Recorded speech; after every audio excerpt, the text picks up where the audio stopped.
being so relevant. Goodness. Instead of going for the Granger, this time they go for the Moskov just so they have a little bit more playability around things. Hoping to see Rippo just like, you know, just come up and be like, hey, I still got it, man. I still got it.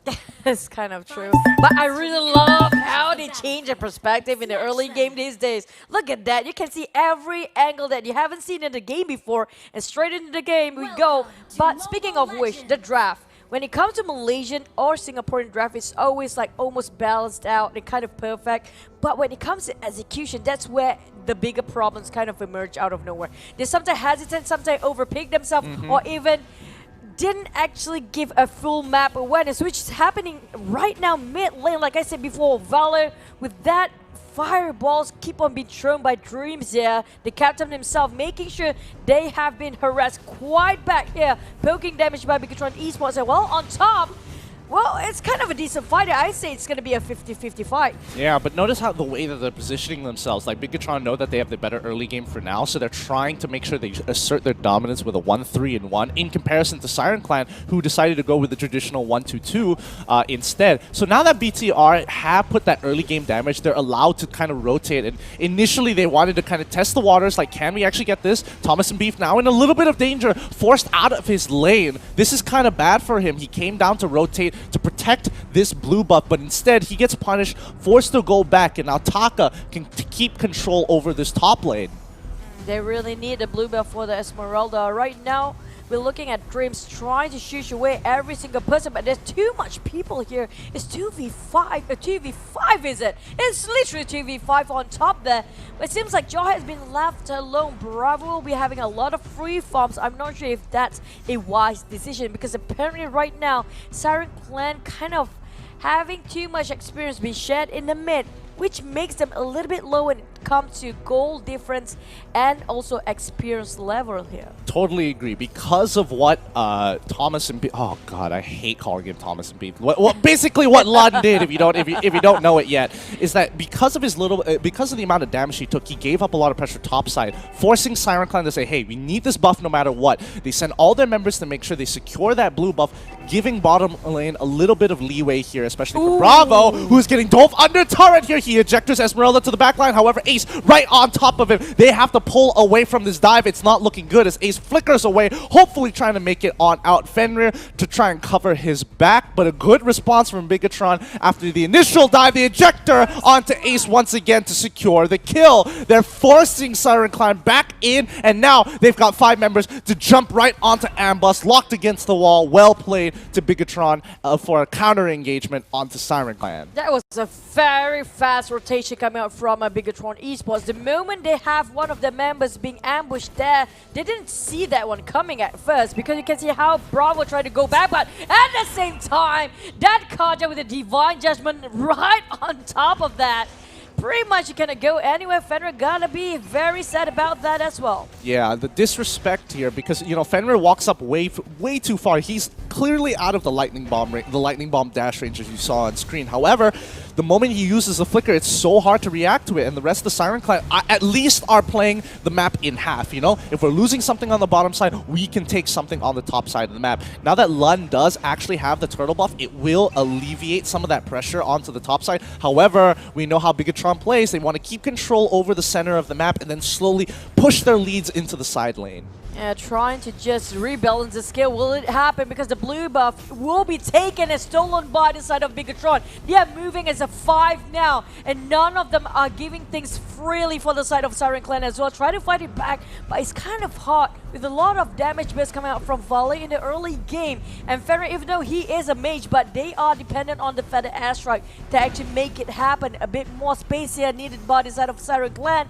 but Bigetron slowly but surely they are pushing 0-3 for now. Yeah. Even the goal is slowly moving and more advancing towards the Bigetron side. I think at this point, Siren Clan need to change the tempo and play. They get Divine Judgment here again. That's unfortunate. But yeah, as I was saying, Siren Clan need to change the way they play as of right now, because they can't really Ambush can't really catch up to Brands if they keep going like this, because Ambush died once, now he's 3 levels down to Brands, who's been continuously ramping up. So it's either they figure out a way to stop the amount of farm that Brands is getting, or they look for potential pickoffs later on around the map once they have information on where where Brance is. Fenrir, he does spot Brance out, which does give the green light for the rest of the Siren Clan members to potentially rotate up towards the top side of the map or the bottom side to try and catch that Uranus. I'm really glad Fenrir did show his face just at the moment Moskov was walking right in front of him. The Feather Astra had been casted, but it's just going to secure the red buff here, but I don't think they're going to make it on time. Jumping in there,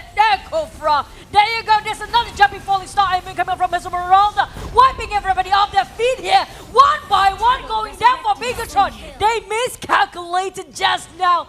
Nice recounter back by the side of Siren. At the same time, they're not losing too much because we're looking at Jawhead, which is Bravo pushing on top. That was close. Oh, that Siren Torrent from Dreams plays perfectly to catch both of the targets. But remember, Bigetron was ahead. They didn't have all their members there. It was a 3v5 situation. And unfortunately, even though they traded 2 for 2 in favor of Siren Clan because they're behind, they did lose pressure across the map. Mid lane got pushed in. Top side, they ended up losing their tier 2. So BTR, despite losing 2 members, potentially 3 members at the time, they are making money moves.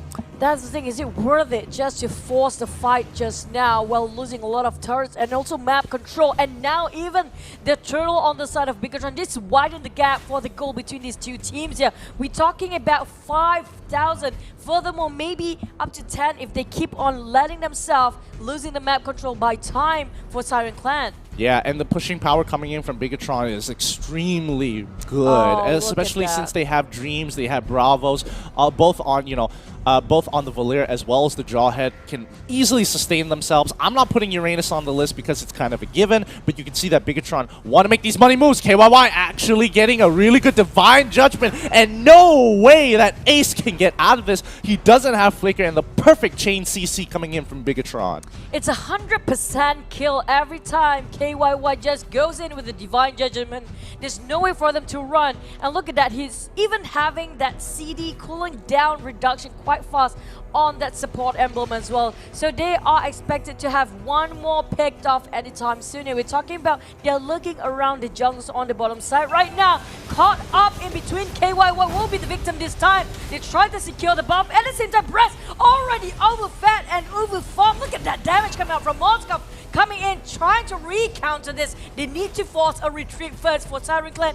They didn't actually anticipate how much Brand's damage bursting out just now. Yeah, and here's the problem now. Now that Brands is getting to critical mass especially fast, he understands that, in Siren Clan's eyes, Odir Bambi is going to be gunning out for him. And the same as Ace, because they're not looking for a front-to-front battle. They know they can't win that because Brands is so far ahead, so they have to take out the cores into the backline. They're not looking for a front-to-front. They're looking for a potential flank angle. They're potentially fighting in the jungle where they can jump over walls, places where Bigetron have more blind spots than they should have. So as long as BTR keep it within the lane where it's very, linear, very front to front, they should win at least 80% of their engagements.